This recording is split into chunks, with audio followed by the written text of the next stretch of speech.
Today I would like to talk to you about the law of accountability. Law number 9. The law of accountability says teammates must be able to count on one another. And I thought I would define accountability since it's not a word. Because when I was working on the laws, I said there has to be a law of accountability, but it's not a word called accountability. But you can't let things like that limit you. Because when I was working with my team and they said, well, that's not a word, I said, it has become one. And to define accountability, it's very simple. Accountability is the ability to count on someone when and where it counts. Now, isn't that a good definition? Huh? I mean, you can now go around and say, I'm countable. Are you countable? The law of accountability says that you have the ability to count on someone when and where it counts. Now, we all know that there are some people you can count on when it doesn't count. And where it doesn't count. But I'm talking about when and where it counts, you can count on that person. Now let me just talk about counting on somebody. In fact, let's do a little audience participation on this for a moment, okay? I want you to give me the one word that comes to your mind when you think of somebody that you can count on. I mean, you think of somebody that really is countable, okay? You can count on when and where you need to count. Give me, and there are probably like a half dozen one words. Give me a word. Faithful. Faithful. I love that word. That's a good word. Yes. Loyal. Loyal. Good word. Yes. Character. Absolutely. Yes. Dependable. Yes, both of you. Dependable. That's exactly the twins, I'm sure. Okay. Yes. Okay. Flexible. Maybe. Yes. Consistency. This is good. Yes. Trustworthy. Okay. Now you've got the idea of a person that is countable. See, I defined a new word to you, and you already understand it. Now let me turn this around for a moment. Give me one word to define a person that's not countable. Think of a word of a person that you just don't count on them. Yes. Unreliable. Unreliable. Well, that's very good. Yes. Hostile. You've got a picture of a person in your mind right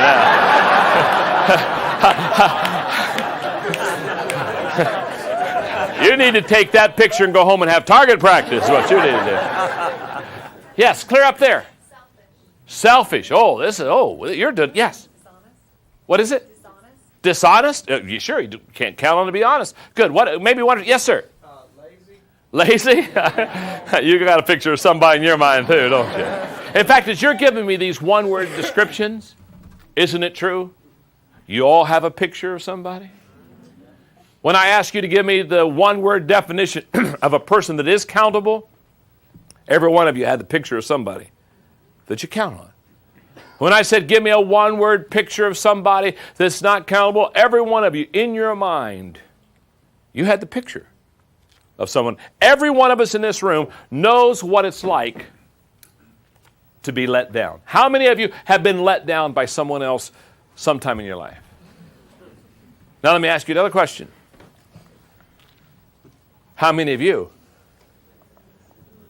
have let someone down someplace in your life? Yeah. Let me define and let me help us understand accountability by giving you 3 words. And by the way, the words you gave me were so good. In fact, the word I'm going to give you, the first word that you're going to fill in the blank, was a word that was given to me a moment ago in the studio. The word is character. Character plus competence plus consistency equals accountability. Look at those 3 words for a moment. Character. We've got to talk about it for a second. If you're going to be countable on the team, if the teammates are going to count on you, if the leader is going to count on you as a teammate, you have to have character. You have to have the right stuff on the inside. When I wrote the 21 qualities of a leader, I had a person say, well, now, why did you try to talk about the inside qualities of a leader? And I said, it's very simple. If you wouldn't follow yourself, why should anyone else?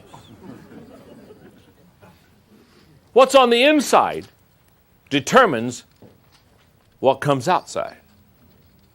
As a man or a woman thinks in her heart or his heart, so is he, so is she.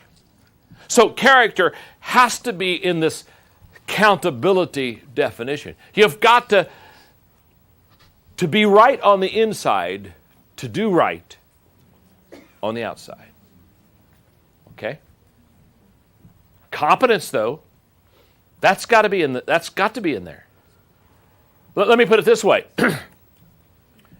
If we're a team and we're getting ready to go into the big event, and you have all the best character in the world, I mean, you're trustworthy, you're honest, you're kind, I mean, you've got all these great character traits. Let me say something.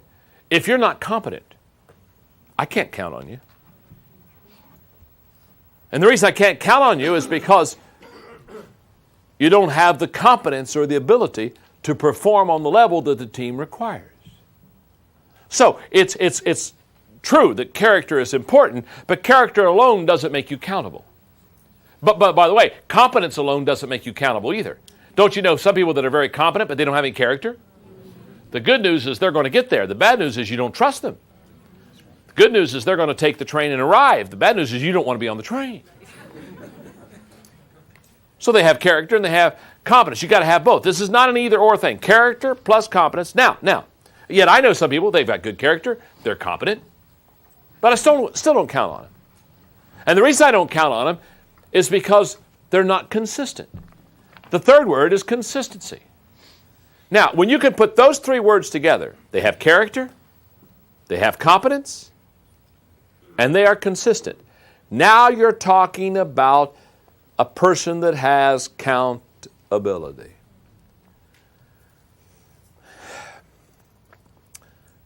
Earlier in one of the other training tapes on the teamwork laws, I referred very quickly and briefly to the law of the inner circle. That's a leadership law out of the 21 irrefutable laws of leadership. And that law of the inner circle basically says those closest to you determine the level of your success. Those closest around you. In other words, your success or failure very seldom is dependent upon all the people out there. It almost always is dependent upon the few people right here. Now, the reason I'm going back and talking briefly about the law of the inner circle is that when I think of accountability as far as a law of teamwork, here's what I want you to know. Every inner circle member that I have, it's only about a dozen, but every inner circle member that I have, of all the teamwork laws they have to be a 10 on, of all the teamwork laws they have to be a 10 on, let me tell you something right now. This is the law. I would not have an inner circle member that did not make a 10 on this law. I have to count on my inner circle people. If I question their character, they can't be on the inner circle. If they are incompetent, they cannot be on the inner circle. If they lack consistency, they cannot be on the inner circle because too much is going on and we have too many things to accomplish for me to somehow have an inner circle member that breaks the law of accountability. I want to encourage you. Time out just for a moment. I want to encourage you. When you go back to your team, when you go back to the inner circle, not the whole team, but the 2 or 3 people or the 5 or 6 people, those that are on your inner circle, those that are going to make you or break you, those that are closest to you, go back and ask this very simple question. Are they accountable? Do they have character? Are they competent? And then do they do both with consistency? If you can say yes to those 3 things, you have a potential inner circle member. If you say no to one of those 3, never let them on the inside. I promise you, if you have an inner circle member that is not countable, it is only a matter of time until they'll hurt you. Coach Bill McCartney, who for many years was the football coach for the University of Colorado, later years has become the leader of the Promise Keepers movement across America. Coach Mack is a very good friend of mine, and he's a marvelous motivator. And one of the things I like to do when I'm with Coach a little bit is I like to talk to him about how he got the best out of his team. Because at the University of Colorado, when he was coach there, his team became number one in the nation. And so he had consistently winning good teams. And so a lot of times I'll say, Coach, talk to me about your team. And he said, John, one of the things I did one year, and so I asked him, how did you really get your players up for the big game? You know, when Colorado's playing Nebraska, when they're playing Oklahoma, the big games, how did you get your team up? He said one year, he said the week before we were to play Nebraska, which was our chief rival, and Nebraska usually dominated Colorado until Coach Mack went there. He said we were going to play at Nebraska, and I think University of Colorado maybe had never won at Nebraska, but it was a game of which kind of like a David and Goliath deal. So he said I took a football, and he said I gave it to every player on the team. And he said, I want you to take this football and I want you to dedicate this football and this game to someone you greatly love. It can be a brother back home. Maybe it's your mom. Maybe it's your high school coach. But somebody you greatly love and respect. He said, in fact, I want you to write him a letter. And he said, what I want you to do is I want you to write him a letter and say, I'm dedicating my play when we play Nebraska to you. And he said, what I want you to do is hold the football this week. He said, after we play Nebraska, we'll put the score on the football. And that game, they defeated Nebraska soundly.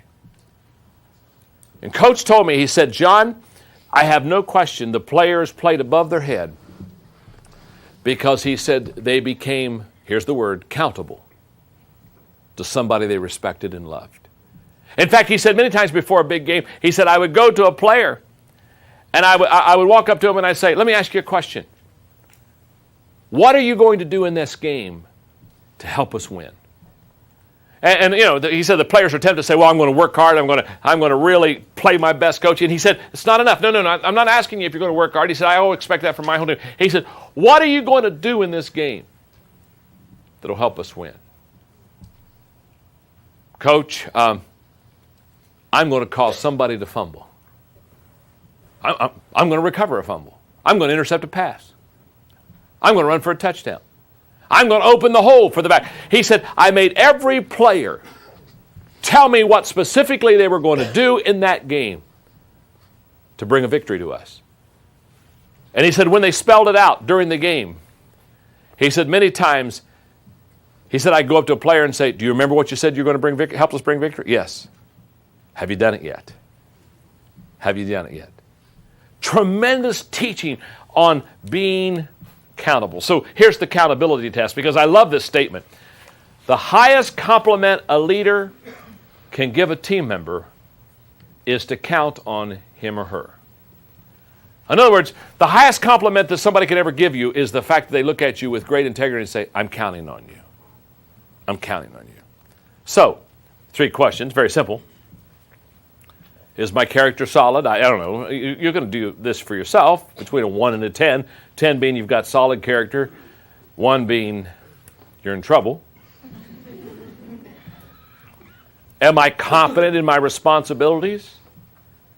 Am I consistent in my character and competence? And you know what? I would hope, you may not be there now, but I would hope I think to be accountable, you ought to be somewhere at least in the number 7 range on all 3 of those. And maybe you are today, maybe you aren't today. That isn't the issue. It's you got to start somewhere and take the accountability test. Let me illustrate this way. I think I want to take this law and really illustrate it the best way that I possibly can.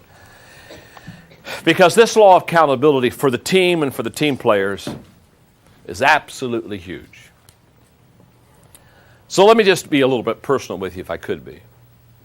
I have what I call a John Maxwell accountability count. In other words, I keep track of my accountability. Now, to keep track of your accountability, the first thing you got to ask yourself, who am I accountable to? And in my situation, it's going to be different than your situation, although some of the things will be very similar. I lead a wonderful organization called the Enjoy Group that basically is a umbrella for 3 different companies. I'm accountable to the people in my nonprofit ministry, Equip. I'm accountable to people in Enjoy Stewardship Services. I'm accountable to people in Enjoy. Because I'm the founder, because I'm the leader, I'm accountable to a lot of people. What I say, what I do, how I behave, major accountability. But I'm accountable not only that, but because I write books. And I've written a few now. And because I write books, people, when they buy a Maxwell book, they have a certain expectation. So every time I write a new book, one of the things that weighs heavily upon me is this book's got to be better than the last one. I can't coast on my popularity. I can't somehow just write off a book real fast that's not my best effort and hope that people will buy it because they've bought other Maxwell books. And I know this, if they buy a book that's not what it should be or not what it could be, they're going to be greatly disappointed. And I don't want to do that. I'm accountable to my readers. And when I go speak, you know what? I'm accountable to the people I speak to. I was up at 4:30 this morning. Now, I wrote the book, The Laws of Teamwork. What was I doing this morning at 4:30? Sitting at my desk, reviewing the laws of teamwork. Because the author is going to speak. And he better know his subject. See, I'm accountable to you. You folks came today. Many of you came from out of state, flew in. Many of you drove a long distance. You've paid a price to come here. Can I tell you something? I can't take that lightly. You didn't come here to hear somebody get up there and just talk and waste your time. You came to hear somebody that's going to add value to your life. So when I come out here today, it's more than cameras and lights and training videos. This is the real deal. I'm accountable to you. Can I tell you something? A leader is in trouble when they start to slide their accountability. I'm not only accountable to you as an audience or places where I go for companies and corporations. They pay pretty good dollars to fly me in to help their teams get better and add value to them. And I'm here to tell you they don't pay me those dollars to get in there and just tell a funny story and motivate them. I'm more than a motivational speaker. I'm a motivational teacher. My goal is not just to make you feel good. I want you to feel good, but I want you to feel good and learn something. That's better than feeling bad and learning nothing. I'm accountable. When this day is over, you're going to say either this was a good day or this wasn't a good day. He either added value to me and took me to another level, or I should have done something else. I'm accountable. And when I get home, I have my wife, Margaret, been married to her now.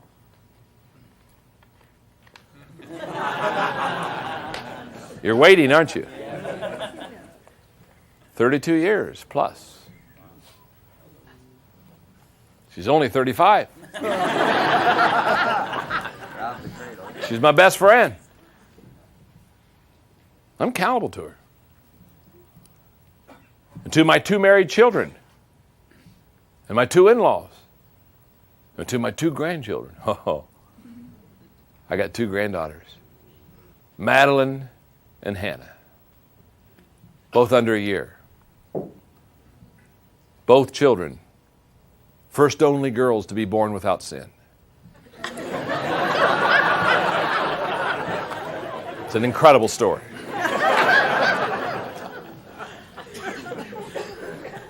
I'm accountable. And in fact, let me help you get this accountability thing really straightened out in your life. I'm going to define success for you. I think success can be easily defined this way. Those closest to me love and respect me the most. Now let me explain that to you, so just make sure you get it. This is simple. late this afternoon, I'll go home. Margaret's my best friend. Can I tell you something? There's something wrong with me as a leader or as a team player. When people who don't know me well love and respect me more than those who know me well. So I want you to like me. You should. If you're discerning and have good taste. You should. I like you.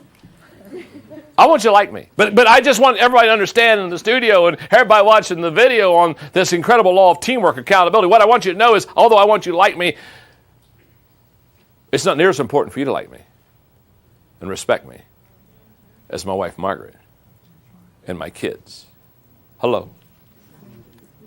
You see, if those who know me the least like me the best, there's probably something wrong with my character.